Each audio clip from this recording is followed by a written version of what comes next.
Hey guys, welcome back to my channel. Recently, Sean McDowell, who is an apologist and I believe a professor at Biola, interviewed Tim Barnett and Alyssa Childers. To give you guys a little bit of background, Tim Barnett is an apologist, pastor, and speaker with Stand to Reason, which is an apologetics organization founded by Greg Koukl, which you have some experience with. God, yeah. And Alyssa Childers was actually a singer in the Christian girl band called Zoe Girl, but she's now an apologist and author of several books. Sean had them on his channel because they're coming out with a new book called The Deconstruction of Christianity, What It Is, Why It's Destructive, and How to Respond. So he was interviewing them about that book. I bet everything in that book was brand new content. Brand new information.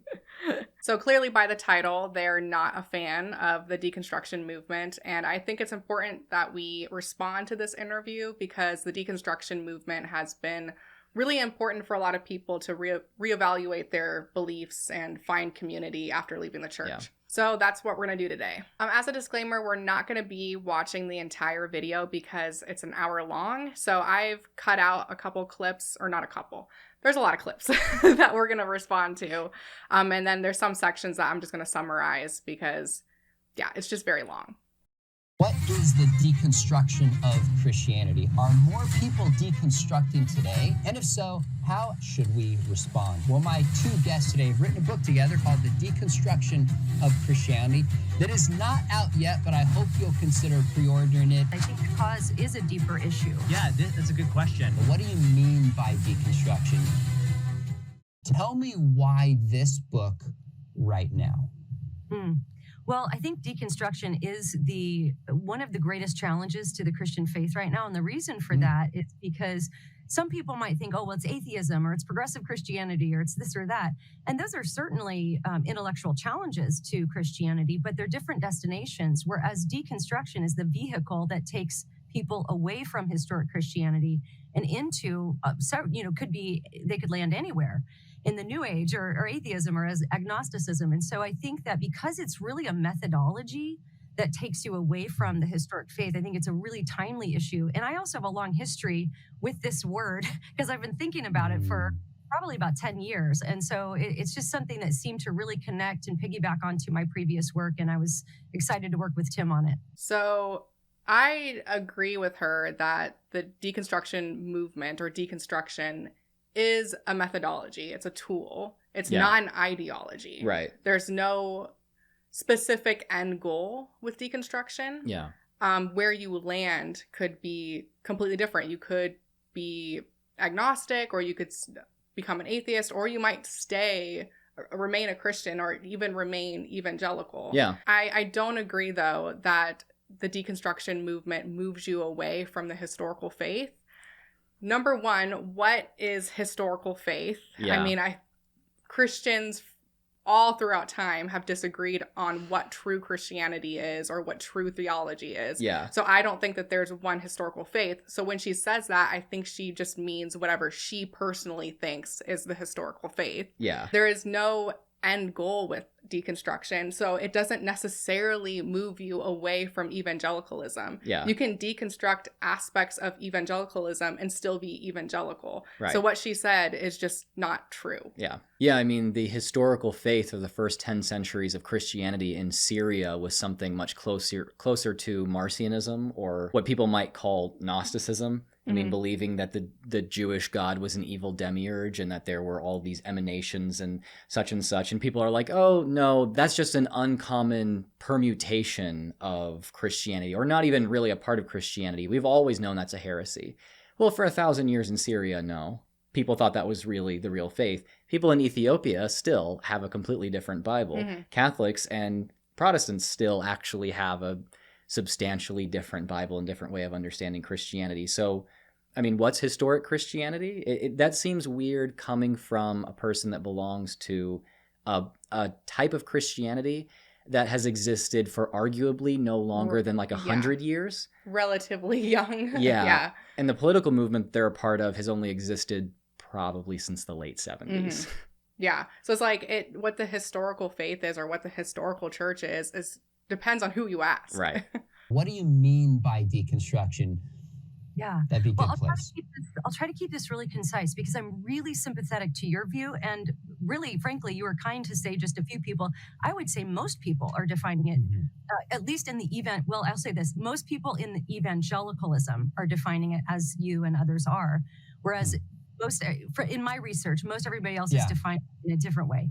So I think Tim and I are kind of one of the lone voices saying we Oh, actually interesting. something different. So, and we know Okay. that. We know that going into it. Yeah. Huh.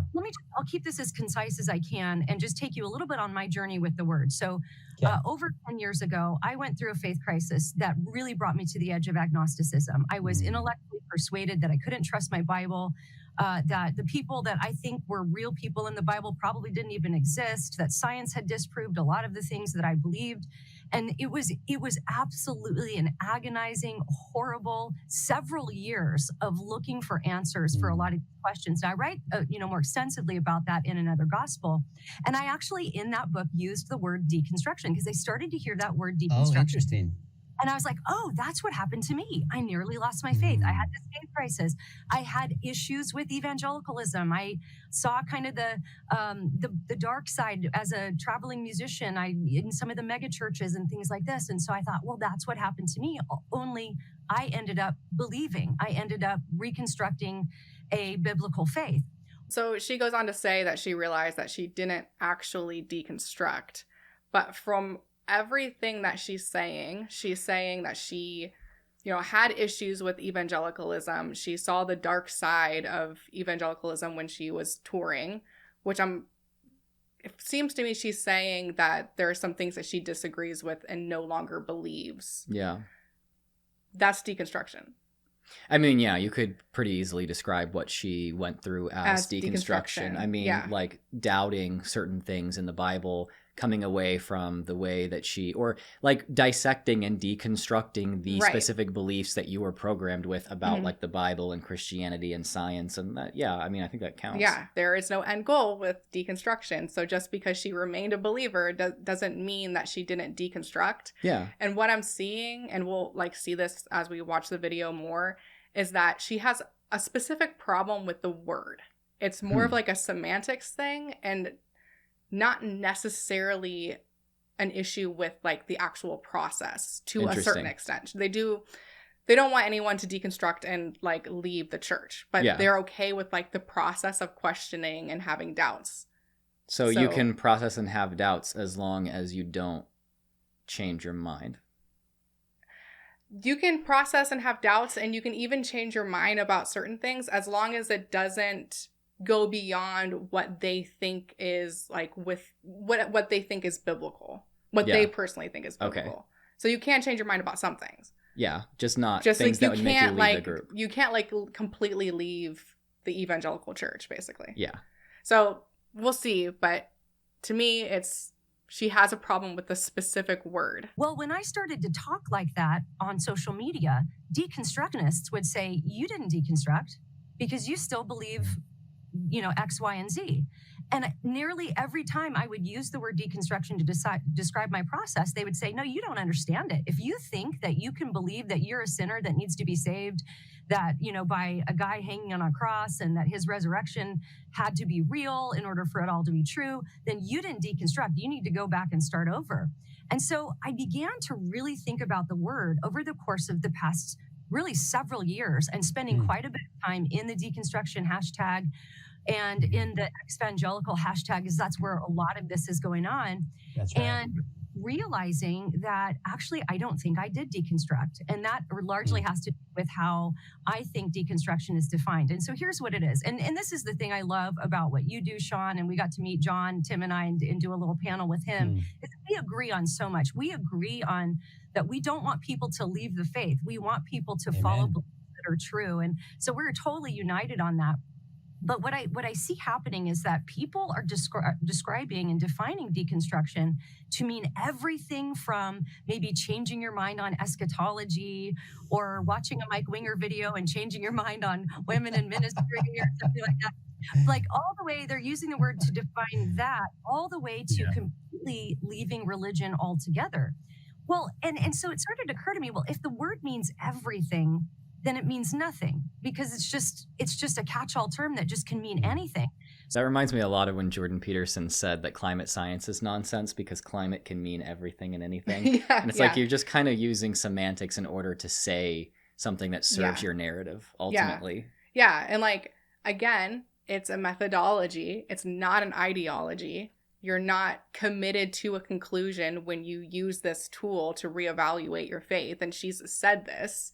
So just because there's no like end result doesn't mean that you just like throw out this process altogether. Because I mean, like when testing a hypothesis, scientists will use a specific methodology, but that doesn't mean that they're going to have like a certain result. Yeah. They're not guaranteed a certain result. Yeah. Like they don't go into it assuming a certain conclusion or like assuming a certain they're going to get a certain result by using that method. What I'm seeing here is that this is a sociological phenomenon. A bunch of people are questioning and changing their minds about things in faith and coming to different conclusions, but all like for whatever reason kind of collectively deciding that they have something in common. And then they create a word that allows them to describe or discuss their shared experiences, even if they do end up at different places.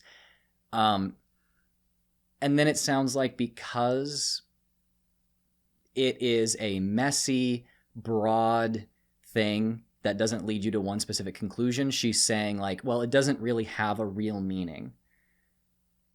I think that that's just bad sociology. I mean, sociologists realize that identity groups, talking about identity transformation is not a matter of absolutes. Right. Like I've even talked about atheist can mean someone who believes that God does not exist. It can also mean someone who does not believe that God exists, or someone who actually doesn't think it's knowable, but just likes to hang out with other people. Or it could actually be someone who is very much like, I'm on the fence, but politically, socially, I get along with atheists, so I'm going to call myself an atheist. Like there are people that do that. Yeah. Trying to talk about sociological categories in absolutes is always going to frustrate you, and it kind of seems like that's what she's demanding of this. Yeah, they are demanding that of this, and I think it's because if something doesn't have like objective truth with like a capital T, if there's not some like transcendent truth to something, they like cannot handle it.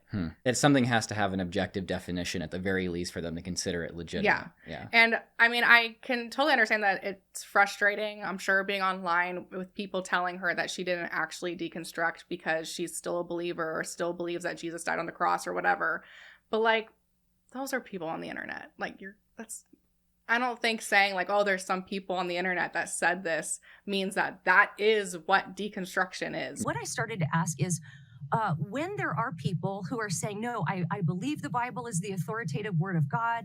I want my beliefs to line up with what is true. I just want to get rid of maybe some things that were added culturally that aren't really biblical. I mean, Tim and I both would say, along with you, yes, you should get rid of beliefs that are harmful, toxic, and untrue 100% and line up what you believe with what is true. But if you're doing that, why are we using a word that is really connected to postmodernism to describe that process? And honestly, in this context, in church history, a fairly new word. Why are we saying, okay, yeah, we'll just use the word deconstruction to describe what really is a healthy and biblical process?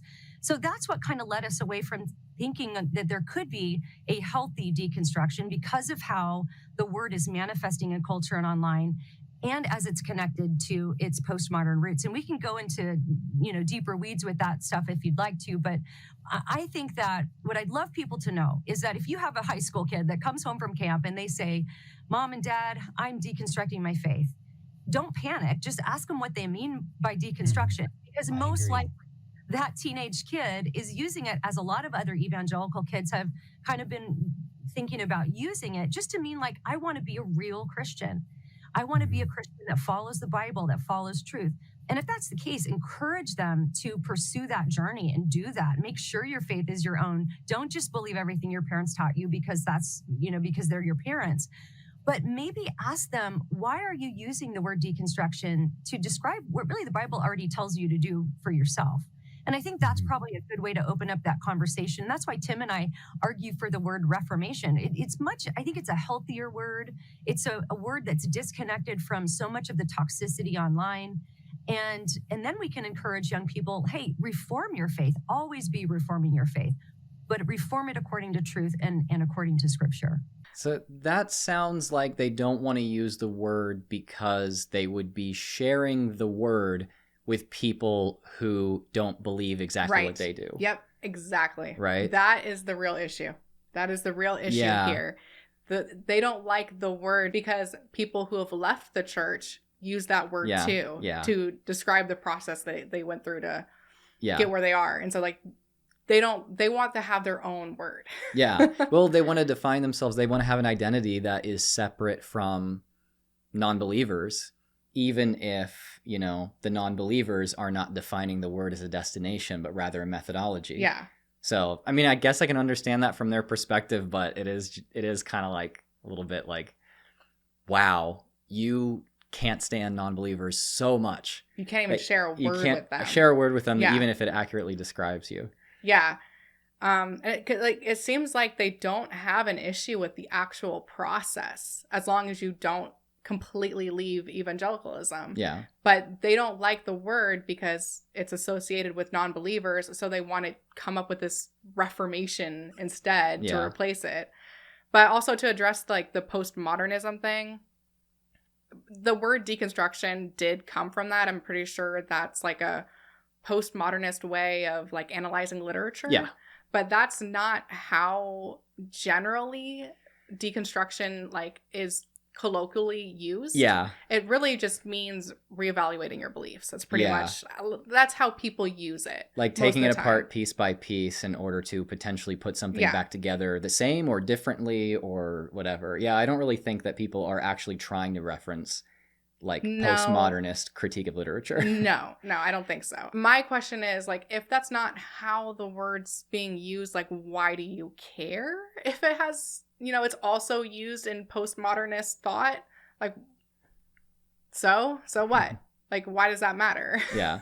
And I really think that like, oh, it's, you know, has connections to postmodernism. I think that's argument is more of like a smokescreen because they're trying to appeal to their base that like, because in the apologetics and evangelical sphere, there are a lot of people that don't like postmodernism to begin with. It's a buzzword. Yeah, it's like communism. And so I think that they, you know, are like, oh, it's connected to that. So if we bring that up, it like immediately kind of scares people. Yeah. But I think that's just a smokescreen for what it's really about. And it's about, they don't like that non-Christians use the word deconstruction. Right. I guess one of our concerns with the word is if we tell people do deconstruction and we call it healthy or we add an adjective, good, healthy, whatever, and then they go to social media because this is where kids are. This is where, you know, Gen Z and millennials are living.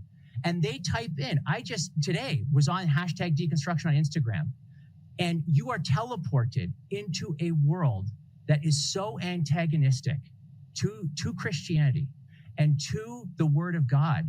You can't help but deconstruct. It's like, no, duh, people are leaving or coming, moving away from classical Christianity. It's no wonder, because that's where that echo chamber leads you.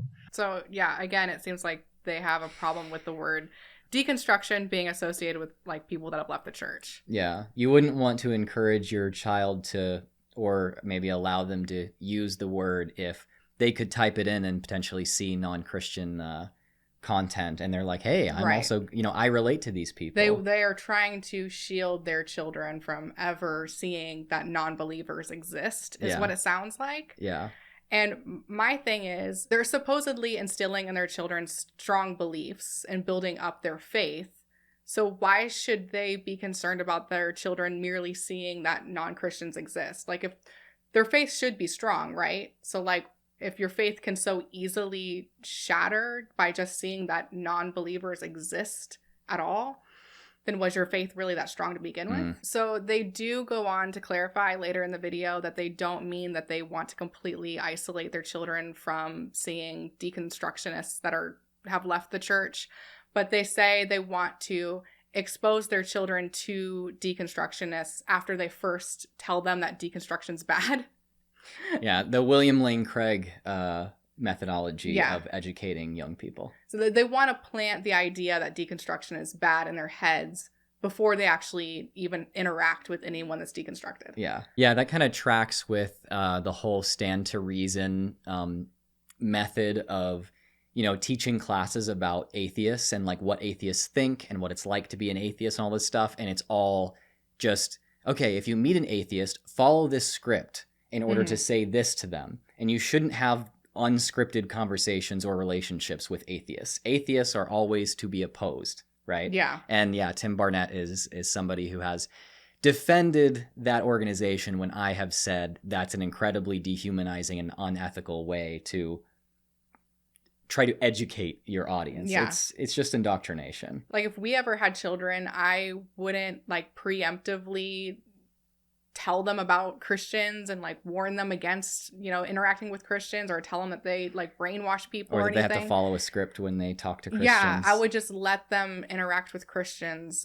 as they come across Christians, and see it for themselves. Well, I mean, I think that you and I are okay with things being very complex and difficult to define and hard to manage sometimes. And I think that they're more in the business of objective truth, or at least saying that objective truth is free and easy to see, because that makes their intellectual points easier to get across, even if it doesn't actually make them well substantiated. Yeah. The bit about all the antagonism against Christianity and him being like, no wonder people are leaving if there's all this antagonism against Christianity. People are being so hateful against Christians. Of course people would leave. And it's like, I mean, I have seen some of that, but the majority of the deconstruction content I've seen is, hey, I was taught that like if someone came to my school and put a gun to my head, and they would, that I should never deny the name of Christ in order to live.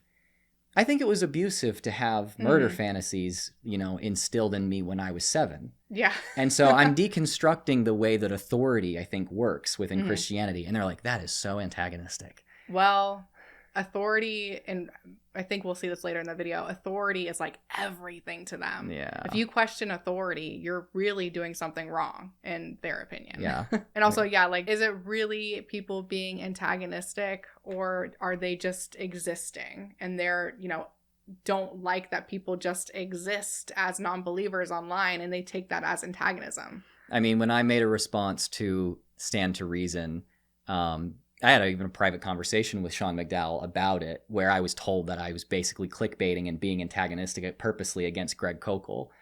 And it's like, what? He was saying that like all atheists think this way and you should follow a script because all atheists think this, and that like basically reducing us down to something that should be fought, not as people who should be interacted with. And saying that we don't even attempt to like answer these philosophical questions. People can watch that video if they want to.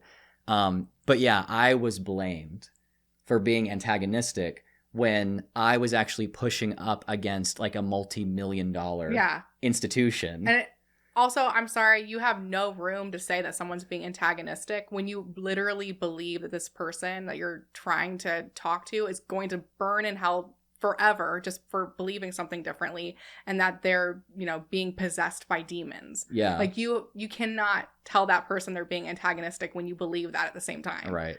You can't help but deconstruct. It's like, no duh, people are leaving or coming, moving away from classical Christianity. It's no wonder, because that's where that echo chamber leads you.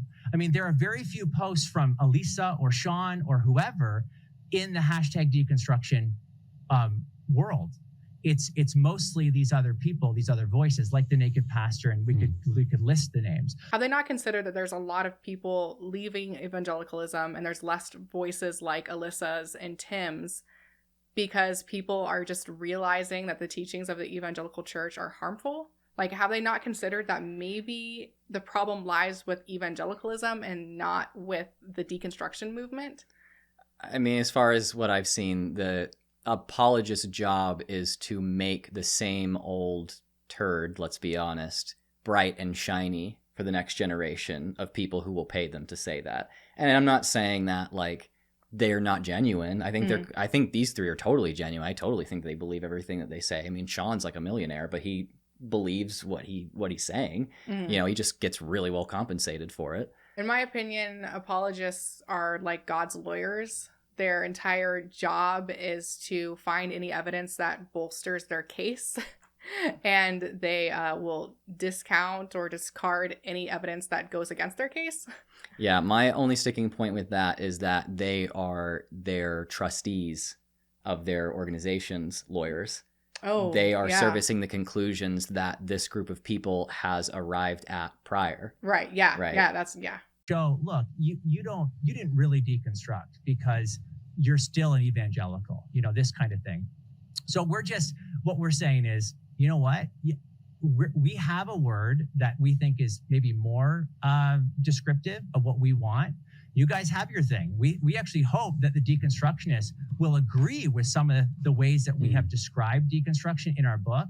And then, they're not going to like Reformation. We get that. We know that. But we're Christians, and we want to, make disciples. We want people to have a stronger Christian faith. So here he basically just flat out says, we don't want to use this word. We want our own word that only describes who we consider to be Christians. Yeah. You guys have your, stupid word. We're going to have ours. Yeah. I really don't think that people are going to be upset that you just want to use a specific word or something like that, or they don't like the word specifically. I think they probably won't like that you're like, well, this is bad because it's associated with you. Right. Yeah. The problem isn't necessarily that they want their own word. The problem is why they want their own word. Yeah. And I wrote something that I want to read because it'll just be easier for me to read it. To me, this is a symptom of a larger problem in evangelicalism. Evangelicals will gladly benefit from some of the progress that's been made by social justice movements, but they'll reframe it and then claim that this is what the church has always stood for and that's just biblical.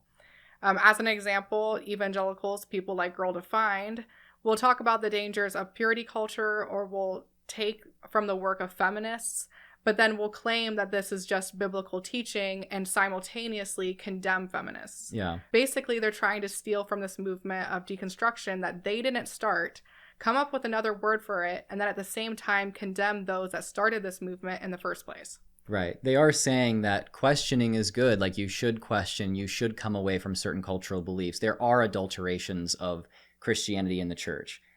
And they want to be able to say that, but they also want to be able to say that, like, they're not responsible for any of the bad stuff. They're only responsible and associated with the good stuff. Right. Right? Well said, I think. I mean, there have always been God haters. There have been people leave the faith from the beginning. Sure. But this is really the first time in history where absolutely anybody pretty much in the world has a megaphone to the rest of the world. Decades past, you might have a Bertrand Russell who will write a book about it, but that's a rare guy. For every Bertrand Russell, there might have been, 100 others who left the faith and left quietly and didn't take thousands of followers with them. And so I think that's what we're seeing. That's the unique thing about our moment in history, is that because so many things are depending on YouTube and Instagram and especially TikTok, where you have, it was just blowing our minds how you could have a post by somebody who is, nobody even knows who this person is, and that's not even important. But they have a post claiming that some Christian doctrine is abusive, and there's 2 million views on the thing, and 300,000 likes, and this was not uncommon to find on TikTok under that hashtag. And so I think that we do see an acceleration because of the amplification of those voices in culture. So when I first listened to this, it blew my mind, the fact that she's actually upset that non-Christians have just as much of a voice on social media or in general that Christians do. Like, you're really going to be mad that other people other than Christians have a voice? Like, seriously? I mean, the reason why non-Christians didn't have the megaphone that Christians did in Bertrand Russell's time is because there were not massive institutions built up for the sake of being a megaphone for a non-Christian, only for Christians. Non-Christians lack institutional power. Yeah. And now we have social media. And that's kind of leveled that. It's leveled it. I wouldn't even say that it's leveled it completely, because, I mean, like, Sean McDowell has a channel that's vastly smaller than mine, yet he has obviously has multiple people that work on his channel. He has a big budget. He's able to tour and have someone else edit for him. I can't even afford to have an editor for my channel. Yeah, that is a thing, that there are Christian channels that are relatively small, but they have a lot of funding. Yeah. Like, a lot of funding. They're like all in 4K, and they have a big team behind them and trustees, and they're a whole nonprofit, and they can be financially failing for multiple years. And it's like with us, like, we have successful channels, but you know, we do all of our own stuff. We don't, like, we have Patreon, but it's not really that big. Yeah. We don't have like massive organizations or like an entire church behind us. It's literally 2 people. Yeah. Like, actually being upset that people other than you have a voice, like, to me, that's what you want, is Christian supremacy. Yeah. You just, I mean, there are Christians who are out there getting 2 million views or 2 million likes on something, and no one knows who they are. They're just a Christian. That's happening on TikTok too, just as much. Probably more, I would actually guess. Christianity is still very popular and has a lot of funding. So it's like, that's still happening. You're mad that, like, now any part of the playing field is leveled. Like, that's the problem. Yeah, that's apparently the problem. And it's like, you guys have just as much of an opportunity to have your voice amplified on social media and online as anyone else does. And maybe the fact that you aren't getting the same numbers, or your voice isn't as big in comparison, maybe it just might be that you're losing the argument. Like, it could just be that. And there's no self-reflection. It doesn't seem like they even consider that as a possibility. Yeah. I mean, that would be going against the job of the lawyer, right? True. Yeah. You want to win your case ultimately. As we all know, we've all researched the effects of social media and echo chambers, and how that can have an effect even on the way we think, and we can be persuaded to believe things that aren't true, even if we're otherwise intelligent people who are using our reasoning skills, because we're being fed certain information that those algorithms feed to us. And the church never does that. Evangelical Christians want to talk about the dangers of echo chambers? You guys say that you have to meet at a specific place with people who only believe the same things as you at least once a week, if not more, and do emotionally powerful rituals bowing down to the divine authority of the universe. And that's a moral command.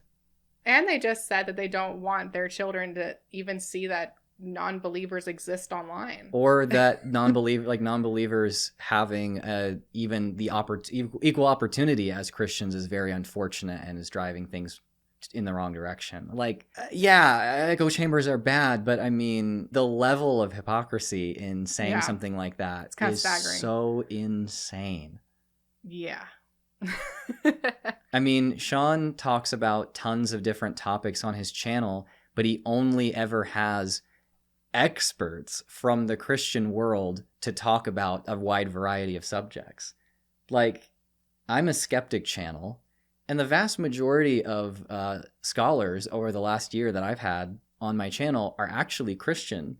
They're actually credentialed in the field that they're talking about. Right. And it's like they are the field's leading scholars, and some of them are Christian, some of them are not. I don't select them based on them being agreeing with me or being Christian, whatever, right? Didn't he have Frank Turek on to talk about, like, trans stuff? Yeah. And it's like, Frank Turek, he's an apologist. Like, what the fuck does he know about, like, trans issues? Yeah, talk about going out of your way to maintain an echo chamber rather than actually talking to somebody who, like, knows what they're talking about. Yeah. You're definitely servicing a narrative that is predetermined rather than actually trying to learn. Yeah.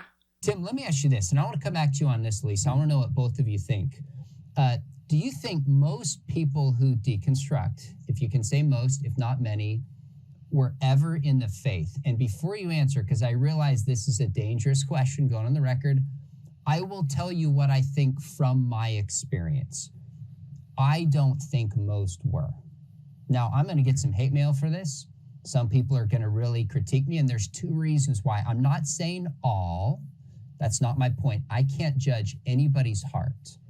But one question I've asked on air and over again in person is not the story of somebody leaving the faith, but tell me when you got in. Tell me that moment when you realized you were a sinner in need of God's grace and you cried out for forgiveness.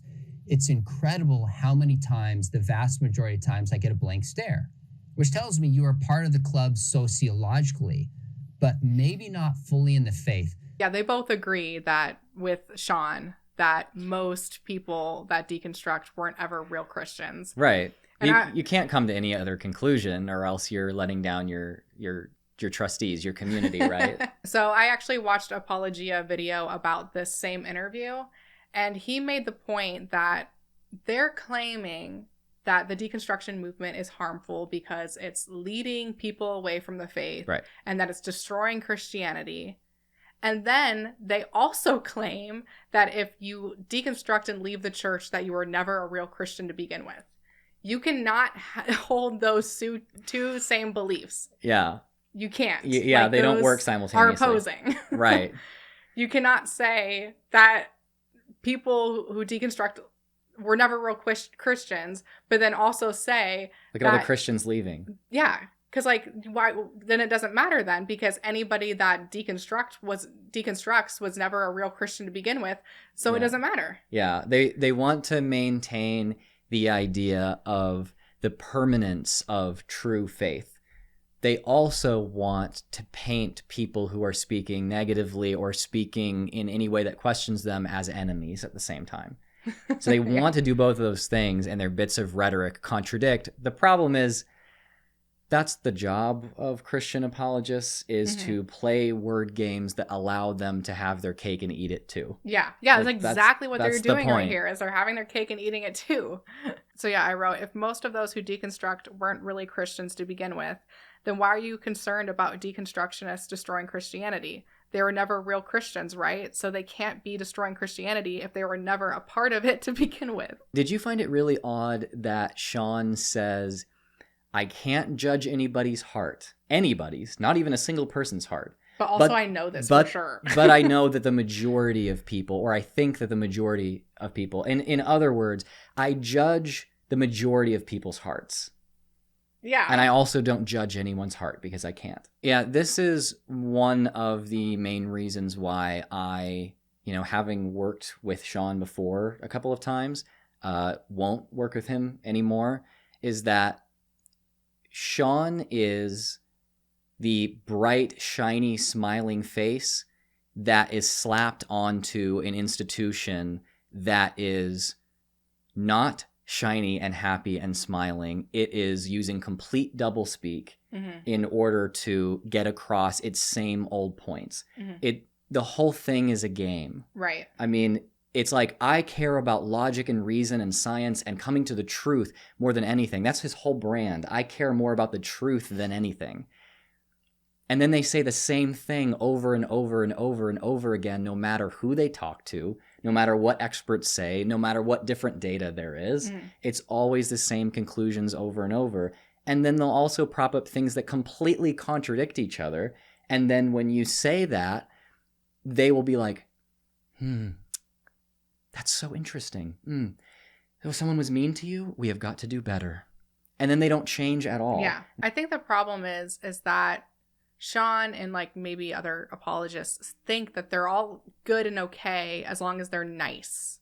And my thing is, like, I don't give a shit if you're nice, if you're at the same time saying that I, as a gay person, shouldn't have the right to marry who I want. I mean, obviously I'm already married, but like, you still don't think that I should have that right. Yeah, I don't care if you're polite. I don't care if you say that nicely. I don't care if you say that you care about truth and you say we should all care about critical thinking and reason and care about truth more than anything else, when you refuse to ever change your mind about a single issue. Yeah. And you use doublespeak the whole time. Yeah. Yeah, it's like, we do not care if you're nice. If you put Frank Turek up there to say that trans people only are trans because it's a trend. Yeah. Like, I'm sorry, we do not care if you're nice. Being polite is not the actual issue. Yeah. I totally agree. And you took the words out of my mouth. I mean, again, I don't know the heart of the individual, but what I can do is, I go on, Deconstructing Girls Instagram account and I see what this I knew you followed that one, Tim. I knew it. Sorry, keep going. I mean, they all go by these names, right?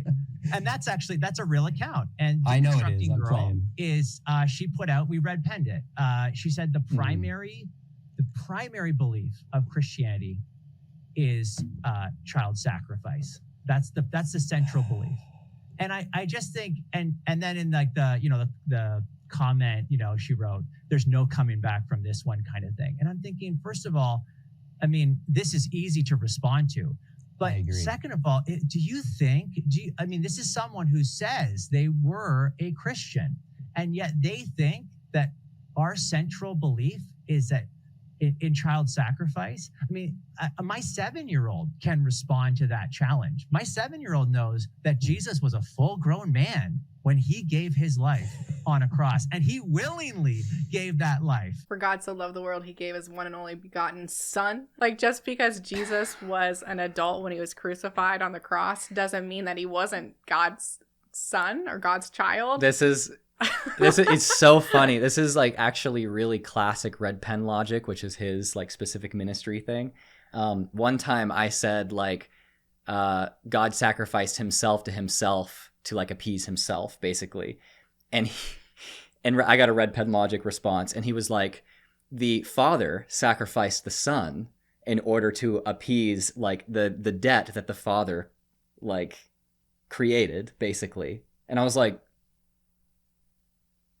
okay, so God sacrificed himself to appease himself. Like you're just using different words, but you're saying the same thing. Like, okay, I admit it's not about child sacrifice. It's about God sacrificing his adult child. We should have said that. Which is so much better. Like, it's so much better and so much different. Oh, what a horrible straw man. And it's like, obviously, deconstructing girl was being like facetious when she said that, but she's not completely wrong. Like that you could make that argument. Yeah. But just because someone's being a little facetious and being a little funny doesn't mean that they don't know theology at all. And like, we're never real Christians. Like, that is so ridiculous. Yeah. And again, it just comes back to word games. If they just word something differently, then it makes everything okay. Yeah. Magically. So I'm just going to summarize the next bit because I'm going to cut out a big section of their video. But Sean asks, what do Christians need to do better in light of this movement? Tim says that the evangelical church needs to get their theology straight and do better at biblical literacy. And that there are some issues in the evangelical church, like marrying politics with religion and abuse. And I think it's a good thing that he's pointing that out, that there are issues within the church.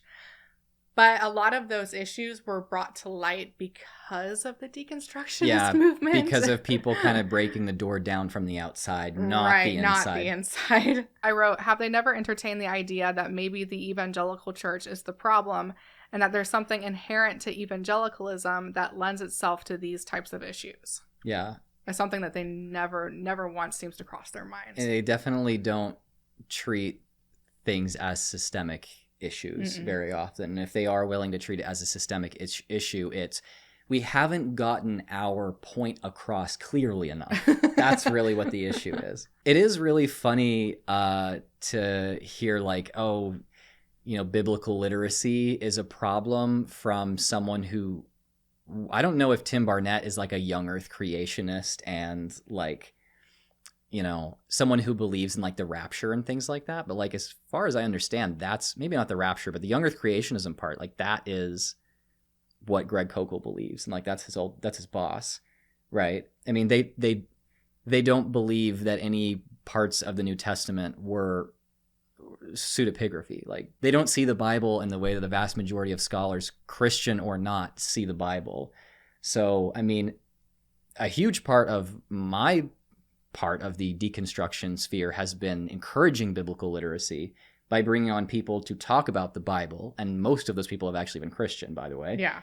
Not real Christians, though. Yeah. According to them. Yeah. So that is interesting. I mean, yeah, we haven't gotten our point across clearly enough, because if we had, then people wouldn't be leaving, but also nobody's actually leaving. Got it. There's a line in your book where you say something effective: we have swords in our hands and tears in our eyes. So I want to probe what you think about this, because I know John Cooper from Skillet said something effective. Actually, I think I could read the exact quote so we don't misquote him in here. He says, it's time for us and your generation to declare war on this idolatrous deconstruction Christian movement. When I talk with people face to face, the warfare language is not helpful. These are people that are hurting and they're crying and they're broken. And in fact, a lot of people who have deconstructed and deconverted, it's a painful process for them. Many have expressed that. So I'm really just curious how the two of you try to live in this tension. And maybe the answer is you just live in a tension where we stand up against something we have concern with, but also lean in and listen to the hurt and the pain that's out there without creating an us versus them warfare on an issue that's so personal for many people. How do you live in that tension, Lisa? What are your thoughts on that? Well, I really appreciate you bringing that up because there is definitely a what and then there's a how. And I think that's how I navigate that tension. So, John Cooper is a good friend of mine. And I know that John is one of the most tenderhearted people in the world. And if somebody called him and said, John, I'm deconstructing my faith, John would respond with so much compassion. He would sit with that person. He would love on that person. He would try to get to the bottom of what's going on and seek to understand. And yet the same John would get up on that stage and say, it's time to declare war on this movement. Okay, so everyone knows how big of fans we are of John Cooper. But just because John Cooper is capable of showing compassion and love to people face to face, I don't think at all excuses his use of like warlike terms and aggression on social media or like when he's speaking to a crowd. Yeah. Like, if anything, that shows me he is capable of being compassionate. So it's his responsibility then to show that same compassion to people that might not be face to face, whether that's social media or if he's on stage singing or whatever.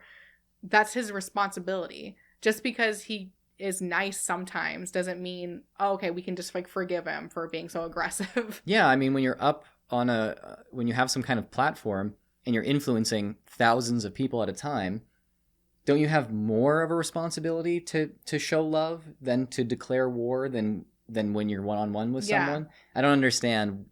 It should be actually the opposite. Yeah. Right? Yeah, if anything, that kind of makes him look worse. Yeah, I would agree with that. And I wrote, in my opinion, John Cooper is an anti-intellectual tribalist who's obsessed with woke culture and does everything he can to dehumanize those he views as his opponents. Just because he was nice to someone one time doesn't excuse that. Yeah, I would agree with that. And actually, I would even say, Sean he's very, very nice. He's always been very, very nice and polite to me.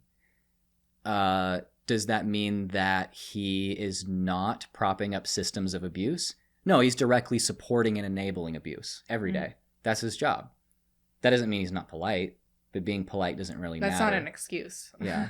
We have to understand the what, and there's a warfare in the what, understanding what it is, what it's doing to people. So a spiritual warfare. It's a spiritual warfare that is going after, this movement. And listen, I'm not talking about an individual person in the movement. I'm talking about the doctrines of demons that are underneath these things. We're Christians. We know that there are doctrines of demons that are trying to lead people away, and the enemy will take advantage of people. And so we want to go to war with the ideas. We want to go to war with these ideas that are pulling people away from the faith, and keep it very clear about that. And at the same time, with the how then do we walk and navigate this with people we love? Well, of course, you're not going to use warfare language when your, precious teenager calls you up and says, I'm deconstructing. Right, I don't know right.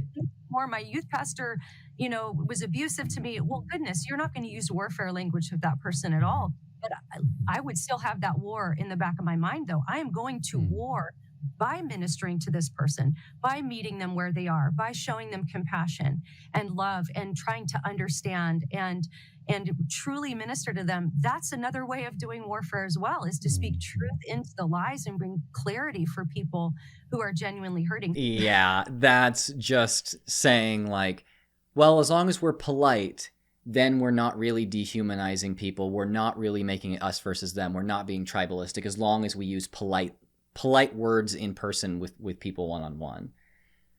No, like that's not good enough. If you get on a platform and you say these people are being influenced by supremely evil, invisible monsters without their knowledge, It does not matter what you say after that. People will hear that, get extremely scared because you're talking about invisible, supremely evil monsters, and they'll be like, we have to do something aggressive against that because Right. that's what people do when they get scared. Yeah. I mean, I think the surefire way to create an us versus them environment in a antagonistic, tribalistic environment is by accusing the other side of being controlled by demons or Yeah. under the demon doctrine of demons, like Yeah. she said, whatever. I don't even know what doctrine of demons even is. Whatever. But you know, she's basically saying that we're operating under demonic influence. Right. I mean, she's saying that some part Yeah. of this is literally the ultimate and supreme evil. You can't walk that one back and then be like, no, but be nice about it. No. Yeah. That doesn't work. The people can't hold those two things in their head well.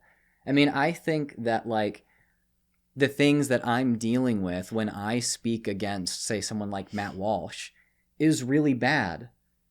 But I'm not going to be like, this is supreme, monstrous evil and talk about it in like a literal warfare language and then be like, but make sure that when your mom shares a video like this with you, that you're really nice. It's like, no, that's not going to happen. You are going to influence people to be tribalistic. Yeah.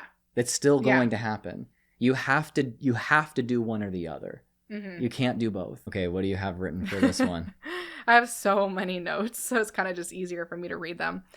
If you want to care for your loved ones who are going through something difficult, or at least see them as human beings, probably don't say that they're falling for the doctrine of demons, aka under demonic control. Claiming that the other side is under demonic control is a surefire way to create an us versus them narrative. You're literally creating a tribalistic environment when you do this, and this is an artifact of evangelical culture, and is exactly the reason that people are deconstructing in the first place. Okay, my final word here is to read up on where this Christian idea of people who disagree with us are, consorting with demons, like where this came from. Mm-hmm. This came from polemicists, from anti-heresy, like just heresy hunters in the early Christian church, people like Irenaeus and especially Tertullian, who said, these people disagree with us theologically, and they didn't just say, these are doctrines of demons. They said, there are demons these people are purposely working with in order to do things sexually with women, in order to do things with children, in order to be predators. That's the origin of this within Christianity, is that people who disagree with us are purposely and knowingly consorting with supremely evil, invisible monsters in order to prey on the innocent. And that's why we know that their doctrine is wrong. That's a good way to motivate people to be scared of something that's on the outside and to only believe you and trust you. Yeah. There's never been an honest and non-tribalistic version of saying within Christianity, people who disagree with us are consorting with demons. It's always been violent.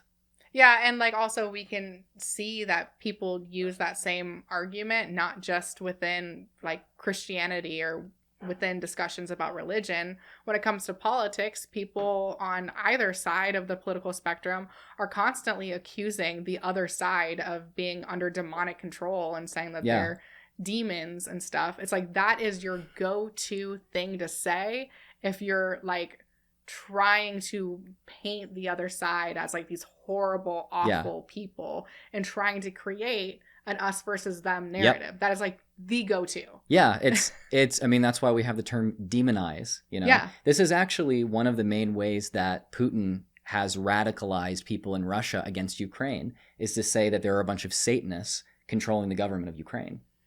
It's like, why is he doing that? No, he doesn't believe that. He obviously doesn't believe that. But other people will believe it because people who are not as bad as Putin, like these three, who just kind of suck, I would say. Yeah. And they're not horrible.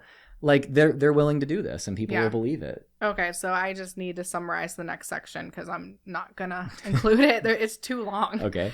So they just talk about how the deconstruction movement isn't about finding truth with a capital T, and it's just about becoming a whole person and aligning your beliefs with your heart. They claim that that's what deconstruction is, which I've never heard before. I think that deconstruction is about reevaluating your beliefs in light of your experience and in light of the quantifiable harm you observe that comes from some beliefs that you may have previously held. And I honestly, I don't think that anyone in the deconstruction movement claims that it's just about like following your heart. I've never heard that. So I don't know. I mean, I personally don't believe in objective truth with a capital T. I believe in subjective morality and subjective truth, but that's like a whole other can of worms that we're not going to go open today.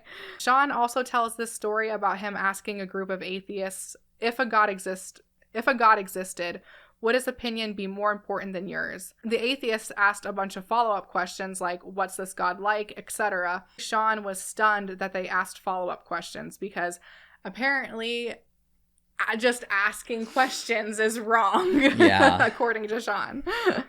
I mean, it's the classic thing of Sean and I know that at least people at Stand to Reason, I'm not sure about Elisa, but they think like if God exists, then that means he must be this very specific, narrow picture of the Christian God that we have. Yeah. And so the question of does God exist actually means does this very specific Christian God exist? And if you have to like say, well, I have to have more information in order to answer the question, they're like, wow, you obviously just hate the Christian God.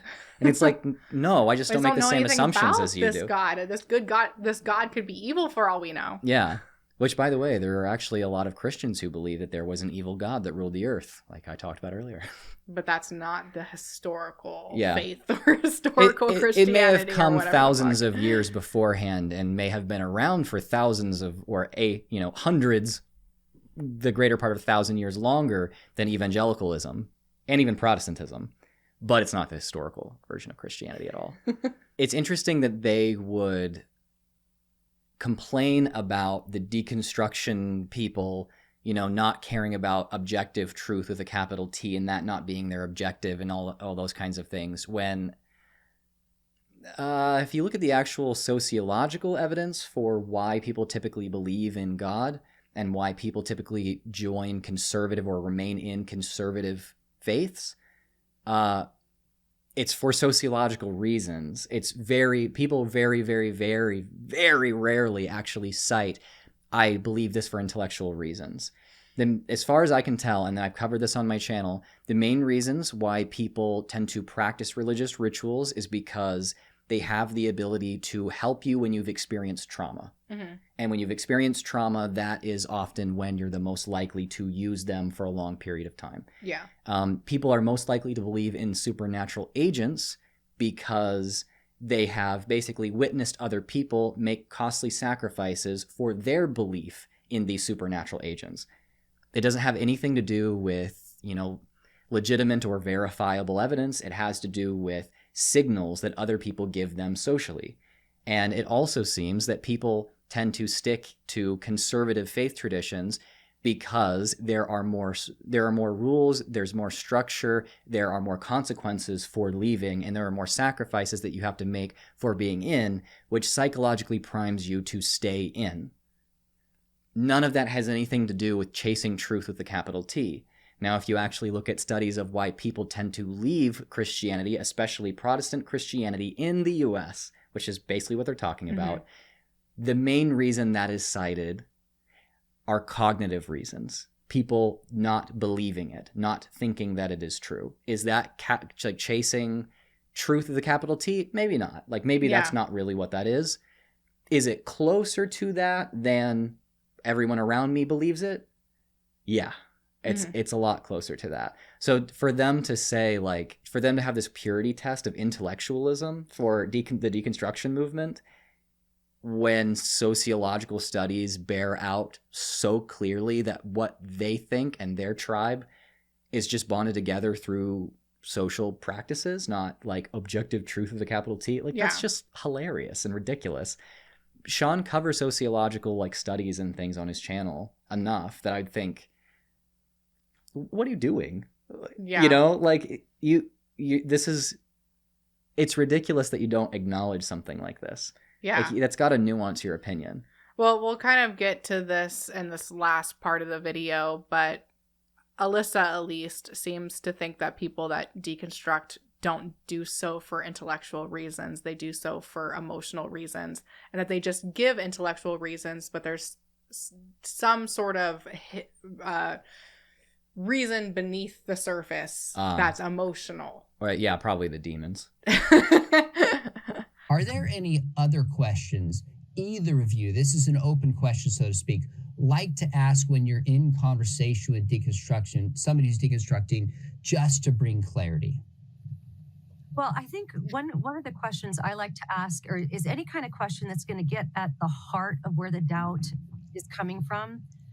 For example, because I met with somebody who was deconstructing, and they thought that their deconstruction was purely intellectual.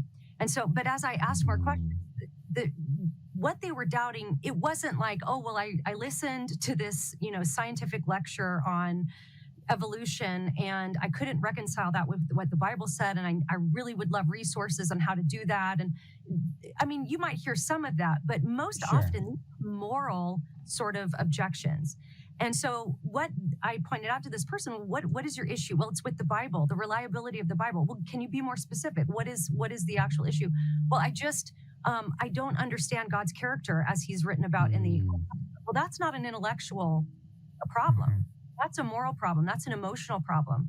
And so if we can get to the bottom of so really, is it that your brain, your intellect is having trouble reconciling facts in reality with what the scripture says? Or is it that you're really just uncomfortable with something, or it's rubbing you the wrong way? And I think those are really important to diagnose, even how to go about helping the person that you're talking to.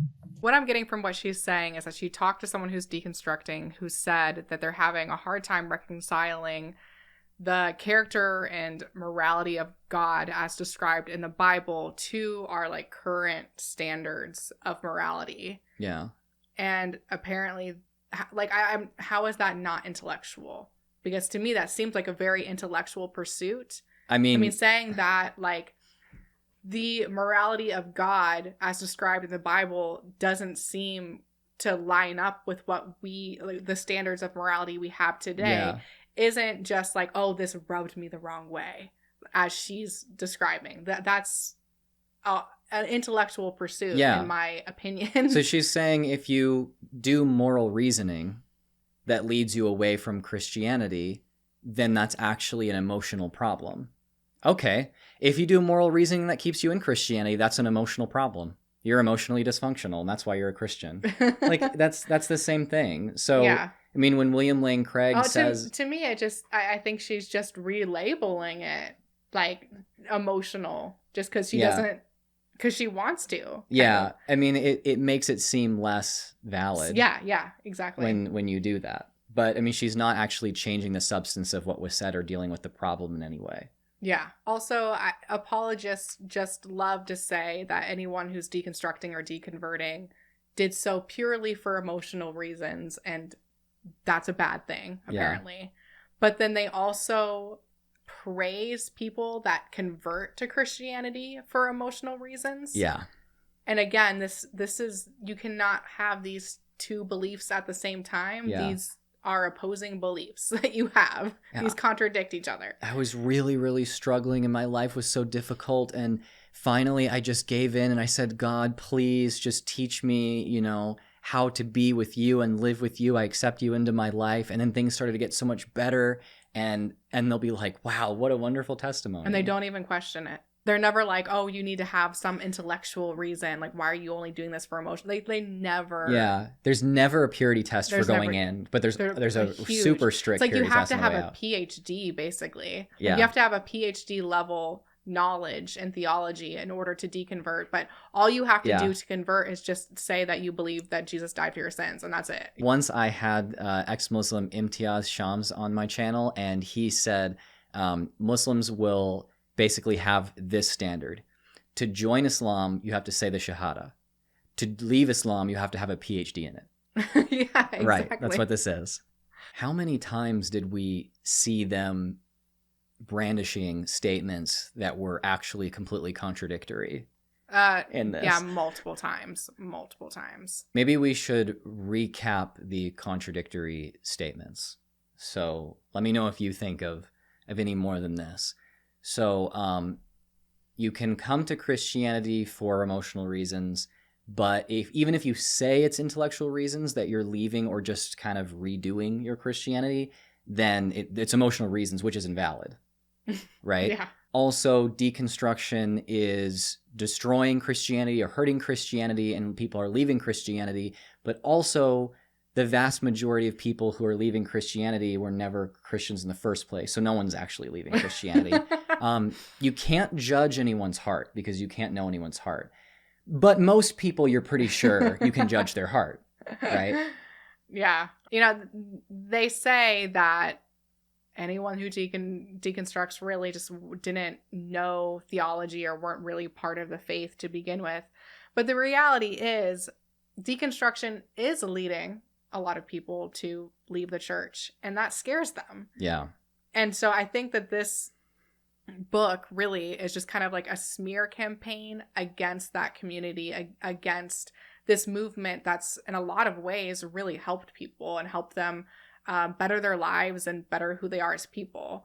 So to me, it's just sad that like this is the hill they're willing to die on, when it's like, okay, I probably will read the book, but like I don't even need to read the book to already kind of say that it's just a bunch of bullshit, because they had, you know, like you just summarized 3 contradictory statements in the span of 1 hour interview when they're just talking about the book. I mean, the hottest question in this was, are people who are deconstructing, were they ever really and let me give my answer first. No. And then everyone goes, no, they weren't. Yeah. Which we could have said from the very beginning, because I've seen all 3 of these people say that exact thing 1,000,000 times before this. That's their go-to statement. Yeah. I mean, Christian apologetics is the realm of the frightened to defend the frightened against the encroaching change of societal progress. Mm-hmm.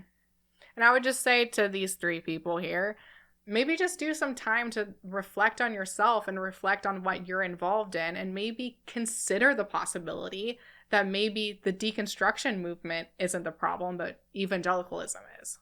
Thanks so much for watching, and a huge thank you to my patrons who help make these videos possible.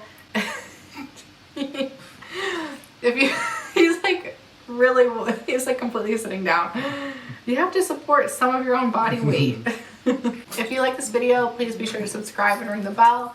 I'm messing with him too much. If you'd like to follow me on social media, my Instagram is Taylor_the_antibot. And if you'd like to consider supporting this channel financially, a link to my Patreon will be down in the description. And we'll see you on the next one.